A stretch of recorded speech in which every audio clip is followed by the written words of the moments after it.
नमस्कार, रेशूज किचनमध्ये आपल्या सर्वांचे खूप खूप मनापासून स्वागत. आज आपण शिल्लक राहिलेल्या भातामध्ये बेसन ओतून खमंग, कुरकुरीत आणि मस्त अशी रेसिपी बनवणार आहोत, ज्यात आपण इनो सोडा काहीही वापरणार नाही आणि घरातील सर्वांना मात्र नक्कीच आवडणार. चला तर मग रेसिपीला सुरुवात करूया. तर इथे माझ्याकडे शिल्लक राहिलेला भात आहे. सध्या उन्हाळा आहे, जेवण कमी जास्त होतंच आणि चपाती मोजून करता येतात, पण भात मात्र कमी जास्त होतोच. तर आता शिल्लक राहिलेल्या भाताचं करायचं काय, तेही सोडा, इनो काहीही न वापरता. तर खूप छान रेसिपी आहे. तर सर्वात आधी हा भात आपण फोडून घेऊया, म्हणजे मोकळा सुटसुटीत करून घेऊयात. तर भात फोडण्याआधी एक गोष्ट करायची, हाताला थोडंसं पाणी लावून घ्यायचं, म्हणजे भात हाताला चिटकत नाही आणि भात मोकळा सुटसुटीत करायला एकदम सोपा जातो. तर हे पहा, मी भात इथे फोडत आहे, म्हणजे मोकळा सुटसुटीत करत आहे, पण हाताला मात्र जास्त भात चिकटलेला नाही. तर आता आपण इथे सगळा भात फोडून घेऊया. तसेच हाताला अधूनमधून पाणी लावून घेतलं तरीही चालेल. तर बघू शकताय, हाताला अजिबात भात चिकटलेला नाही. आता हा मोकळा सुटसुटीत केलेला भात एका मोठ्या बाउलमध्ये काढून घेते. आता हा भात वाटीने मोजायचा झाला तर या वाटीप्रमाणे 1.5 वाटी भात आहे. आता यामध्ये आपण बाकीचे साहित्य मिक्स करूयात. तर इथे मी अर्धी वाटी रवा घेतलेला आहे. तर हा रवा आपण जो शिरा उपमा करतो तोच रवा आहे, कारण नेहमी आपल्याकडे हाच रवा उपलब्ध असतो, किंवा यापेक्षा बारीक रवा वापरला तरीही चालेल. तर हा रवा आपण आता या भातामध्ये मिक्स करूया. तर 1.5 वाटी भातासाठी मी इथे फक्त अर्धी वाटी रवा वापरलेला आहे.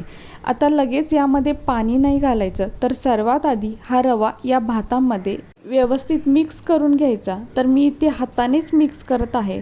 आपल्याला हवं तर आपण चमच्याचा सुद्धा वापर करू शकतो, पण हाताने मात्र अगदी छान मिक्स होतो. तर आता भातामुळे हा रवा थोडासा ओलसर झालेला आहे. आता रवा चांगला मिक्स झाल्यानंतर यामध्ये आपल्याला थोडंसं पाणी ओतायचं आहे. तर ज्या वाटीने रवा घेतलेला आहे त्याच वाटीने इथे मी अर्धी वाटी पाणी घेतलेलं आहे, व हे पाणी आपल्याला थोडं थोडं यामध्ये ओतून मिक्स करायचं आहे, कारण आपल्याला इथे बॅटर बनवायचं नाही आहे आणि खूप घट्टसुद्धा ठेवायचं नाही. आणि आपण इथे भात वापरलेला आहे, त्यामुळं पाणी थोडंसं जपूनच वापरायचं. तर आता हे मला अजून थोडंसं घट्ट वाटतं. तर असं थोडं थोडं पाणी ओतल्यामुळे पाण्याचा नीट अंदाज येतो आणि हे जे आपल्याला मिश्रण बनवायचं आहे ते सुद्धा अगदी परफेक्ट बनतं. तर आता हे मिश्रण तयार आहे आणि असं मिश्रण बनण्यासाठी पूर्ण अर्धी वाटी पाणी लागलेलं आहे. तर बघू शकताय, खूप घट्टही नाही आणि अगदीच आपण बॅटरसुद्धा बनवलेलं नाही. तर असंच मिश्रण बनवायचं आहे. तर पाण्याचं प्रमाण हे कमी जास्त होऊ शकतं, कारण कुठे कुठे भात हा खूप शिजवला जातो, तर कुठे कुठे भात अगदी फळफळीत म्हणजे सुटसुटीत होण्यासाठी कमी पाणी वापरलं जातं. तर त्या अंदाजाने आपल्याला इथे पाणी ओतायचं आहे. तर आता आपण इथे रवा वापरलेला आहे, तर रवा चांगला भिजण्यासाठी यावरती झाकण ठेवूया आणि 5 मिनटासाठी हे असंच बाजूला ठेवून देऊयात. तर एक 5 मिनटानंतर झाकण काढून पाहूया की मिश्रण कसं तयार झालेलं आहे. तर इथे आता बघू शकताय, मिश्रण चांगलं फुललेलं आहे, म्हणजे रवा चांगला भिजलेला आहे व पहिल्यापेक्षा थोडंसं हे घट्टसुद्धा झालेलं आहे, पण यामध्ये अजिबात पाणी ओतायचं नाही. आता यामध्ये 4 ते 5 चमचे बेसन, म्हणजेच इथे मी पाव वाटी बेसन घेतलेलं आहे. बेसनमुळे हे रेसिपी अगदी छान खमंग बनते, तसेच मिश्रणाला एक बाइंडिंग येतं, रेसिपीसुद्धा टेस्टी बनते. यानंतर एक मीडियम साईजचा कांदा उभा काप मारून घेतलेला आहे आणि असा सुट्टा सुट्टा करून घ्यायचा. तर असाच कांदा आपल्याला इथे वापरायचा आहे. यानंतर एक मीडियम साईजचा उभा काप मारलेला टोमॅटोसुद्धा घालायचा.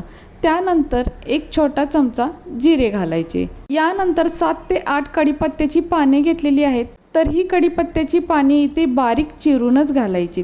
यानंतर 2 ते 3 हिरव्या मिरच्या कापून घालायच्या. आता बेसन वापरलेलं आहे म्हटल्यावर हिंगसुद्धा आवर्जून वापरायचा. तर इथे छोटा अर्धा चमचा हिंग घातलेला आहे. यानंतर अर्धा चमचा लाल तिखट व अर्धा चमचा मीठसुद्धा घालायचं व त्याचप्रमाणे मूठभर बारीक चिरलेली कोथिंबीरसुद्धा घालायची. आता हे सर्व साहित्य एकत्र चांगलं मिक्स करून घ्यायचं. तर इथे मी लाल तिखट अगदी कमी वापरलेलं आहे, कारण हिरव्या मिरच्या वापरलेल्या आहेत.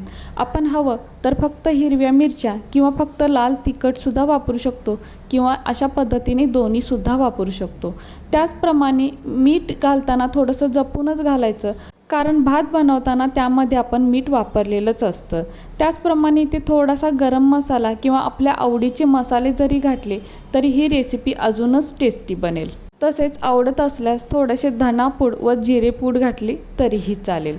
तर आता मी ते चमच्याने मिक्स करते. आपण हाताने सुद्धा मिक्स करू शकतो. हाताने सुद्धा अगदी व्यवस्थित हे मिक्स होतं. भाताची कोणतीही रेसिपी करायची झाली तर इनो किंवा बेकिंग सोडा वापरला जातो, पण आज आपण इथे मात्र इनो किंवा बेकिंग सोडा असं काहीही वापरलेलं नाही.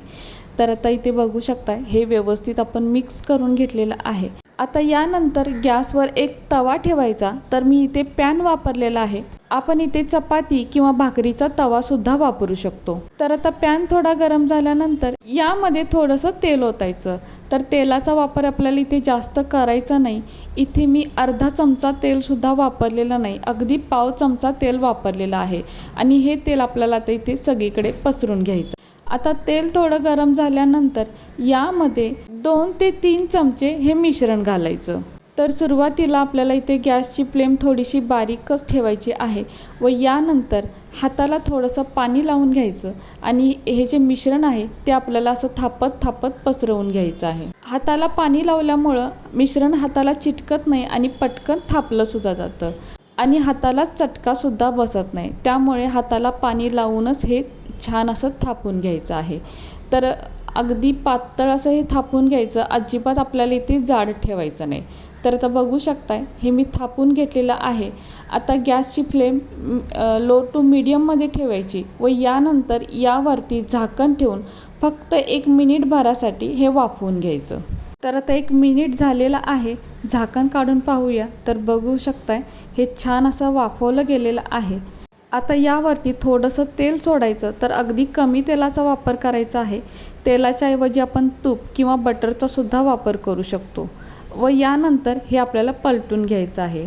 तर आता इथे आपण बघू शकतोय अगदी किती सहज पद्धतीने हे पलटलं जातं आणि आपण बघू शकतोय काय मस्त कलर आलेला आहे आणि काय मस्त हे शिल्लक राहिलेल्या भाताचं थालीपीठ दिसते. खरंच खूपच छान तयार होतं.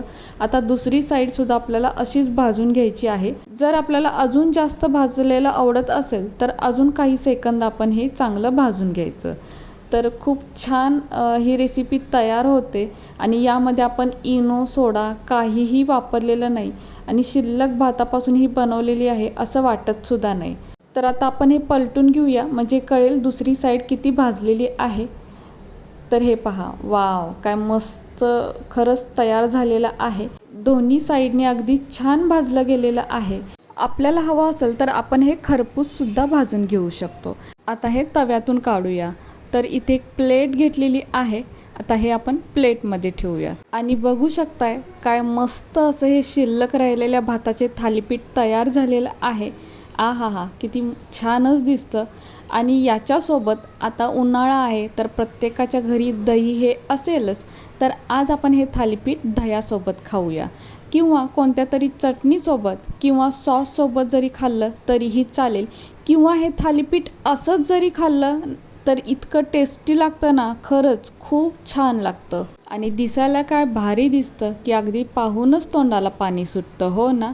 आणि बनवायलासुद्धा जास्त वेळ लागत नाही आणि आपण हे शिल्लक राहिलेल्या भातापासून बनवलेलं आहे, तेही सोडा इनो काहीही न वापरता. आणि घरातील फक्त मोठीच नाही तर मुलंसुद्धा हे आवडीने खातात. तुम्ही एकदा नक्की करून पहा. झटपट बनते, कमी साहित्यात बनते आणि घरातीलच साहित्यात बनते. ही रेसिपी जर एकदा खाल ना तर मुद्दाम भात शिल्लक ठेवाल, इतकी टेस्टी रेसिपी लागते. तर कशी वाटली तुम्हाला ही आजची रेसिपी जर तुम्हाला आवडली असेल तर आपल्या माणसांसोबत नक्की शेअर करा.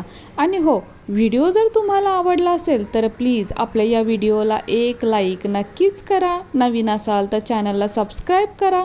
सोबत बेल आयकॉन प्रेस करा म्हणजेच मी बनवलेले असेच नवनवीन रेसिपी सर्वात आधी तुम्हाला मिळतील. आता पुन्हा भेटू अशाच एका नवीन रेसिपीसोबत.